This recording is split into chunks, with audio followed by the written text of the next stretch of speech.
Ողջույն ընկերներ, Մայիս Կարիբյանն է։ Սկսենք այսօրվա podcast-ը։ Այսօր զրուցելու եմ, թե ինչպես յուրաքանչյուր անհատ կամ ընտանիք փորձի կարողանա եւ հասնի 25 թվականի մեջ պարտքերից կատարյալ ազատված։ Անգլերեն ասում են zero debt, zero պարտք ունենա իր ֆինանսների մեջ։ Եվ տարիների ընթացքում ես եկել եմ այն համոզման, որ յուրաքանչյուր մարդ կարող է հասնել այդ իրավիճակի, եթե իր կյանքում կատարի այս կետերը։ Եվ ես ձեզ համար պատրաստել եմ 10 կարևոր կետ, որ կարծում եմ յուրաքանչյուր անհատ կամ ընտանիք այս կետերը օգտագործելու դեպքում նրանք անպայման կհասնեն այդ իրավիճակին ունենալով 0 պարտք իրենց կյանքում և իհարկե այդ կկատարվի, եթե օգտագործես։ Ես իմ բիզնեսի մեջ տեսել եմ անհատներ, ընտանիքներ, որ ընդամենը մի քանի տարիների ընթացքում հասել են այդ իրավիճակին, որովհետև օգտվել են այս խորհուրդներից, այս ինֆորմացիայից և սկսել են ժամանակ առ ժամանակ օգտագործել, որոշները շատ արագությամբ, որոշները տարիների ընթացքում, բայց երբ որ այս հիմնական կետերը օգտագործում են և պահպանում են, անպայման արդյունքը տեսնում ենք։ Եկեք սկսենք առաջինից։ Առաջինը նշանակում է անգլերեն կարդամ live below your means, այսինքն յուրաքանչյուր անհատ և ընտանիք պետք է իր եկամուտի ստեղծած կամ ընտանիքի եկամուտի քիչ ապրի, այսինքն եթե մի հոգի սարքում է կամ մի ընտանիք վաստակում է $5,000-7,000, անպայման պետք է այնպես անի, որ իր ծախսերը դրանից քիչ լինի։ Հիմա կարծում եմ շատերից շտապում եք և ասում եք, ես այդ վիճակում եմ, այդ income ինձ չի հերիքում, խնդրում եմ լսեք մինչև վերջ և կտեսնեք, թե այս 10 կետերից որոնքն են ձեր հիմնական պրոբլեմը և ինչերն է, որ միգուցե ձեզ գցել է այդ իրավիճակի մեջ։ Երկրորդը create and follow budget, ստեղծեք և հետևեք ամսական ծախսերի ցուցակ ունեցեք։ Իմ փորձից ելնելով ես կարող եմ ասել 10 հոգուց 8 հոգին չունի այդպիսի ցուցակ և երբ որ դու չգիտես, թե քո ընտանիք քո անձնական ֆինանսների մեջ ամեն ամիս կամ ամեն շաբաթ ինչքան գումար է գալի և ինչքանն է դուրս գնում և ինչու է դուրս գնում և ինչպես է դուրս գնում և դու չունես այդ բաջետը, այդ ցուցակը, իհարկե դու միշտ կունենաս ֆինանսական պրոբլեմներ։ Եթե նայում ես յուրաքանչյուր անհատի կամ ընտանիքի կյանքը և եթե գնաս 5-10 տարի հետ, կտեսնես, որ ընդհանուր առմամբ մեծամասնությունը ավելի քիչ գումար էին սարքում, քան այսօր։ Եվ հիմա շատերը 2-3 անգամ ավելի շատ գումար են սարքում, բայց դեռ, այսպես ասած, լողանում են պարտքերի մեջ։ Եվ պատճառը մարդու այս կետերն է, որ նրանք չեն կատարում, չունեն այդ ֆինանսական ամսական ծախսերի ցուցակը և չեն հետևում։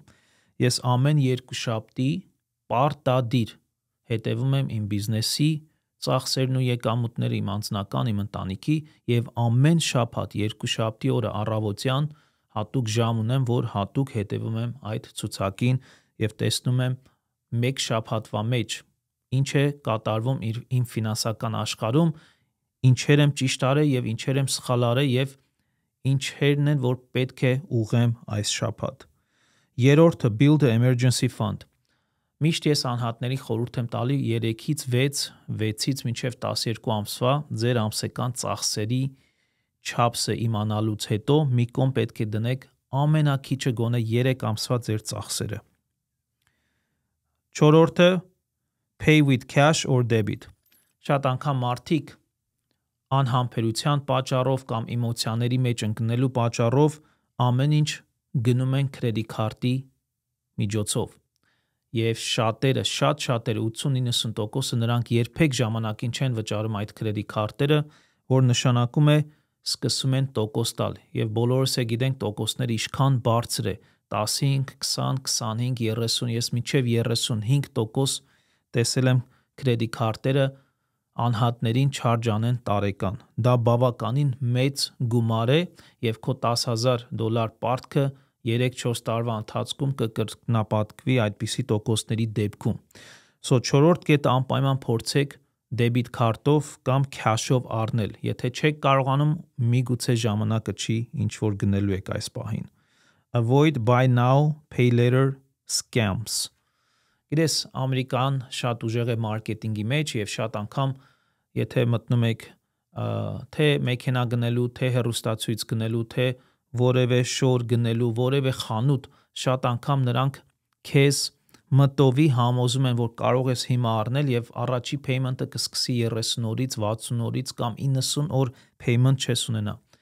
Դա իրոք marketing strategy է եւ շատերը ընկնում են այդ ծուղակը։ Եվ դրա համար պետք է զգույշ վարվենք այդ պահի հետ եւս։ Aggressively pay down existing debt։ Ես միշտ մարդկանց հետ երբ որ նստում եմ, տեսնում եմ ինչպիսի պարտքեր ունեն, քանի տեղից պարտք ունեն եւ կատեգորիայզ եմ անում, տեսնում եմ որ պարտքերն են ամենաբարձր տոկոսները, որոնք են ամենացածրը եւ ինչպիսի քարտեր կա, որ դեռ տոկոս չարժի անում եւ դա էլ է strategy, որ կարող ես այն քարտը, որ տոկոս չունի, pay off անես այն պարտքերը, այն քարտերի պարտքերը, որոնք բարձր տոկոս ունեն, որտեվ եթե դու ամսական $500 payment ես տալի եւ բարձր տոկոս ունես 30% դրա միջև գնում է տոկոսի վրա, այսինքն քո $500-ից ընդամենը $350-ն է իջհասնելու քո պարտք, այդ $150 անիմաստ կորում է որպես տոկոս։ Եվ եթե դու կարողանաս այդ կատեգորիաները, այդ strategy-ն ճիշտ օգտագործել, օգտվել այն բալանսներից, որ տոկոս չունեն, շուտ pay off անես այն credit card-երը, որոնք ունեն բարձր տոկոս, դա եւս մեկ խնայելու ձև է, որ քո գումարը ավելի ճիշտ կաշխատի, իօգուտ քեզ կաշխատի, քան թե բանկերին կհարստացնի։ 7-րդ կետը say no to credit cards or use them wisely։ Շատ անգամ մարդիկ շատ վատ սովորություն ունեն, եւս մեկ անգամ նշեմ, որ Ամերիկայում այս marketing strategy-ն շատ ուժեղ է աշխատում եւ դրանից ճիշտ օգտվելու ձևը կա։ Ես էլ ունեմ credit card-եր, բայց ես օգտվում եմ այնպիսի strategic կերպով, որ ամեն անգամ օգտագործելուց իօգուտ ինձ է աշխատում եւ ես այնպես եմ անում, որ երբեք տոկոս չտամ credit card-երին։ Դրա համար պետք է քարտերի այդ օրենքները կարդաս, տեսնես իրանց օրենքները ինչ է ասում, տարեկան ֆիերը ինչքան է, տոկոսը ինչքան է, ինչ դեպքում ինչպես են քեզ չարժանելու, դրանք նախորոք պետք է հաշվի առնես եւ եթե օգտագործելու ես այնպես օգտագործես, որ այդ օրենքների մեջ չընկնես, այսինքն օգտագործելու դեպքում օգտվեց իրենց ավելի լավ առաջարկած տարբերակներից, որոնցից շատ քարտեր ասում են, եթե այսպես օգտագործես, այսքան cashback կտանք, այսքան credit քեզ հետ կտանք։ Դա ճիշտ եւ լավ օգտագործելու դեպքում է եւ դու նույն credit card-ը օգտագործում ես օգտվելով, ոչ թե վնասվելով։ 8-րդը delay gratification։ Շատ անգամ ընդհանրապես մարդ էակը այսպես անկուշտ բնավորության գծեր ունի։ Մի բան տենում է աշկը, այս պահին է ուզում, այս պահին։ Եվ շատ անգամ մարդիկ ընկնում են մեծ պարտքերի մեջ, որովհետև այդ բնավորության վրա դեռ չեն աշխատել։ Միգուցե այս պահին սա քեզ պետք չէ։ Եվ եթե պետք է, եւ դու հնարավորություն այս պահին չունես, պետք է համբերես։ Նաև պետք է կոնտրոլ անենք այս emotional մտածելակերպը։ 9-րդ կետը, որը այս հարցերի ամենա մեծ կետն է, որ կպատասխանի այս հարցերի մեծամասնության լուծումը, կոչվում է increase your income, բարձրացրու քո եկամուտը։ Շատ անգամ մարդիկ ասում են, գիտես, ես այսքան սարքում եմ, չեմ հասցնում։ No problem։ Առաջինը չես հասցնում, որտեվ սխալ ես վարվել քո ֆինանսների հետ, եւ եթե արդեն այն կետում ես, որ իրոք քո եկամուտը չի հասցնում քո ծախսերը, դու ստիպված միշտ մնում ես պարտքի մեջ, միակ լուծումը այս է։ Կողքից մի գործ արա։ Այսօրվա օրերում այնքան հնարավոր է դա։ Ես օրինակ տամ իմ բիզնեսի մեջ, ես ֆինանսական ինդուստրիայի մեջ սկսել եմ 2002 թվականից եւ սկսել եմ part-time։ Շաբաթը 20-25 ժամ իմ գործի հետ, դպրոցի հետ համատեղ արել եմ այս բիզնեսը, լայսենս եմ հանել եւ կողից էքստրա եկամուտ եմ սարքել։ Մինչեւ 2 տարի part-time եմ արել։ Եվ դա այնց հետո, երբ որ բիզնեսը արդեն սկսեց աճել, ես էլ չաշխատեցի ոչ մեկի համար եւ full-time գնացի այս բիզնեսի մեջ։ Նույնը կարող ես անել դու։ Նայիր ինչ talent ունես եւ part-time այդ talent-ը օգտագործելով էքստրա եկամուտ սարքիր, որ քո այս մնացած հարցերը ավելի արագությամբ լուծես եւ պարտքերից ազատվես։ Եթե նրանք ցանկանան, որ այս բիզնեսի մեջ լինեն, ֆինանսական ինդուստրիայի մեջ, ինձի մեսեջ գրի եւ ես կբացատրեմ այս բիզնեսի լավ կողմերը։ Եվ վերջինը, educate yourself financially։ Ինչպես մարդիկ գնում են դպրոց, սովորում են մի առարկայի մասին, մի մասնագիտության մասին, ֆինանսները իրենից ներկայացնում են մասնագիտություն։ Այսինքն մենք պետք է կապ չունի ինչ ես անում քո կյանքում, ինչ մասնագիտություն ունես, ինչ բիզնեսի մեջ ես։ Անպայման պետք է քո ինֆորմացիան ավելացնես ֆինանսների մասին, որտեղ ֆինանսները դա մեծ աշխարհ է եւ ֆինանսների մեջ կան օրենքներ, եթե չսովորես, չօգտագործես, միշտ կունենաս մեծ խնդիրներ։ Շատ վերջերս ունեցա մի հանդիպում շատ հայտնի բժիշկների հետ, որոնք իրենց ֆինանսների մեջ մեծ սխալներ ունեին։ Շատ անգամ մենք կարծում ենք, չէ՞ որ նա բժիշկ է, գումար է սարքում, մեծ գումարներ է սարքում, դա դեռ չի նշանակում, որ այդ գումարները ինքը ճիշտ է օգտագործում, եւ շատ գումար սարքելը չի նշանակում, որ դու կարող ես ֆինանսապես կայուն լինես։ Ես հանդիպել եմ անհատների, ովքեր 500, 600, 700, 1000 տարեկան գումար են սարքում, բայց դեռ ունեն մեծ ֆինանսական խնդիրներ, որտեղ այս կետերի վրայով ինչպես նոր անցա, շատերը չեն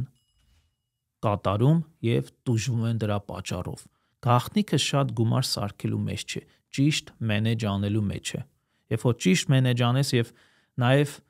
մյուս կողմից կարողանաս ավելի մեծ գումար սարքես, արդեն քո համակարգը այս կողմի վրա ճիշտ է աշխատում եւ եթե եկամուտը ավելանա,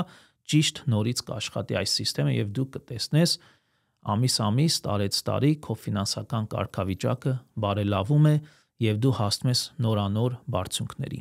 Եթե հարցեր ունես, անպայման social media-ի միջոցով կապնվիր ինձ հետ, իմ կոնսուլտացիաները անվճար են, կզրուցենք եւ ես իմ տեսանկյունը կամ խորհուրդները մեծ սիրով կփոխանցեմ ձեզ։ Մայիս Կարիբյան, subscribe արեք իմ YouTube-ին, տարածեք ձեր էջերում եւ կհանդիպենք մյուս անգամ։ Stay tuned։